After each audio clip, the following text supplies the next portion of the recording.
On my website, when you buy Late Murder at 10, get the sequel Garth from the Heart of a Virtual Demon for free.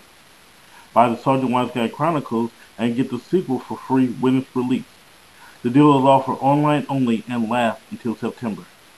Go to the online store page for details.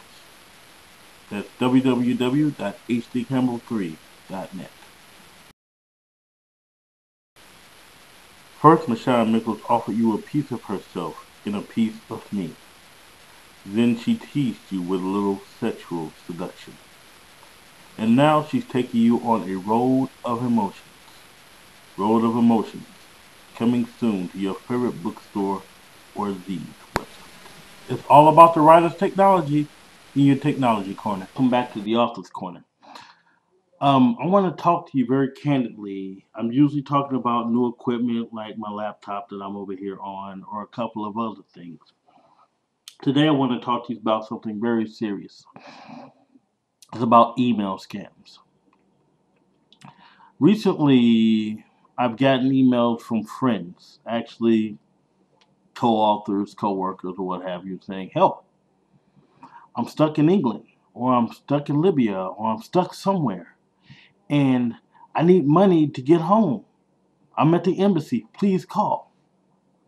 Now, as part of my trip, I actually got stuck. I had money, but I was just mainly stuck.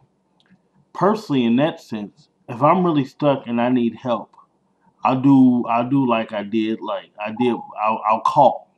I'll call and say, hey, I'm stuck here. For my day job, I actually had to do that because I wasn't going to be able to make my shift. When people are really stuck, they'll call you. They won't send an email. They won't ask you to give me your bank account number so I can draw some money out. If I'm going to call, say, hey, blah, blah, blah, I'm away. These scams come out all the time. In addition to those, you'll get those saying, I have a relative who died and please send X amount of dollars, X amount of cash. But this particular one I'm talking about with the person being stuck, people are actually hijacking your email. And they're hijacking your email and they're emailing all of the friends in your address book. And when they're doing that, and a lot of times it's successful, but as authors, we need to be very vigilant because we do a lot of book tours, we go a lot of places, we do a lot of things. Like I said, my author's corner was on location from St. Louis, so we do a lot of traveling. One way we can use to protect ourselves is if you get an email and you have your friend's number, call them and say, hey, how you doing? Are you stuck? Then if it becomes a bigger problem, simple things like changing your email password or even just talking to your provider like Yahoo or MSN or whoever your provider is. I have a couple of statements, one from Raheem Brooks. And usually, what's your reaction? Because of my background, it's laughable to me. I immediately, I laugh because, the last thing that anyone would do if they are indeed stranded, they're not going to just send out random emails to strangers. Like, who does that? It's almost like an individual has bought an email list or hacked into someone's system and just sent out a bunch of emails.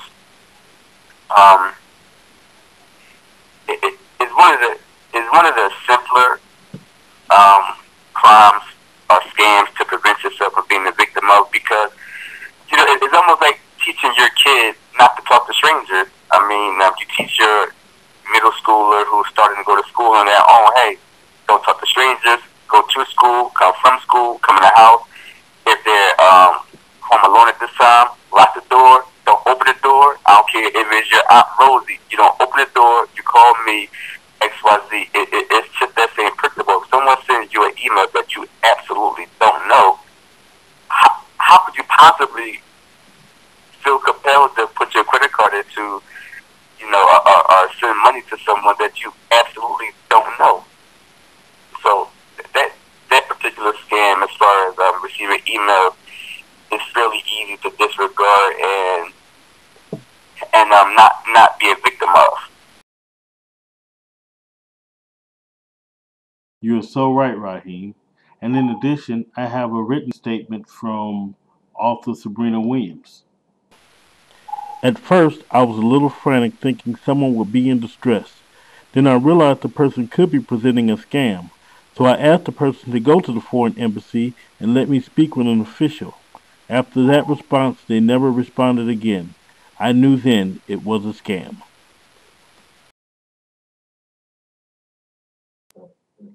So bottom line, call the foreign embassy. Never take any. It's just like, again, like Raheem said, it's just like telling kids not to talk to strangers. Don't ever tell strangers where you live. We as adults need to do the same. Thank you, and we'll be back with a final thought, a preview of my next few shows, a few more outtakes, and close. Finding love over the internet is stressful, but for one serial killer, it's murder. Mark Alexander has to track down the cyber serial killer before his body count rises, but tracking him through cyberspace is harder than he thinks.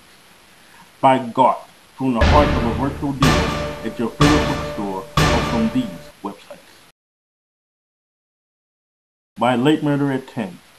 Ex-investigative reporter turned audio engineer Mark Alexander is brought back into the business when the top news anchor at the station he works is tragically shot by a masked gunman, and the co-anchor is arrested for engineering the murder, but Mark Alexander smells a classic frame-up. Now he has to face old friends and confront his demons to get the truth uncovered. But as each controversy gets uncovered, each turn could be Mark's last. Buy Late Murder at 10 at your favorite bookstore or these websites.